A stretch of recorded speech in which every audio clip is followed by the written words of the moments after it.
Have you ever been in a situation where someone claimed to be an expert on a topic, only to realise they had very little knowledge or understanding? Politicians, anyone? Or maybe you found yourself in a situation where you thought you knew everything about a particular subject, only to realise later that you had very limited knowledge. This phenomenon is known as the Dunning-Kruger Effect, and it's why over 20% of road accidents involve drivers who are within 1 year of passing their test. The Dunning-Kruger Effect is a cognitive bias where people who are incompetent in a particular area overestimate their abilities and knowledge. This means that people who lack knowledge and skills in a particular area tend to overestimate their competence in that area. This can be due to a lack of self-awareness or an inability to recognise their own limitations. As Abraham Lincoln said, "Better to remain silent and be thought a fool than to speak and remove all doubt." They don't know what they don't know.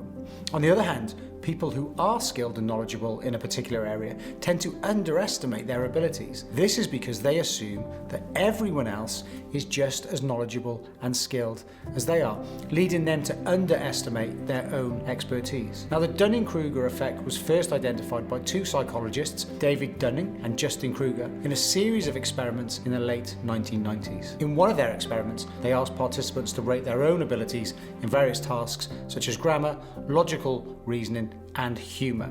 They found that people who performed poorly on these tasks tended to overestimate their own abilities, while those who performed well tended to underestimate their abilities. So how can you recognise the Dunning-Kruger effect in action? Here are a few signs to look out for. Inability to recognise one's own mistakes or limitations, ignorance of the extent of one's own incompetencies, and dismissal of feedback or criticism from others. It's important to keep in mind that we all have areas where we may not be as knowledgeable or skilled as we think we are. By recognising the Dunning-Kruger effect, we can work to become more self-aware and develop a more accurate understanding of our own abilities. And one way to combat it is to seek out feedback and criticism from others. By listening to others, we can gain a better understanding of our own strengths and weaknesses and get some perspective on our ability. We could also combat the Dunning-Kruger effect by learning and seeking out new information. The more we learn, the more we realise how much we still have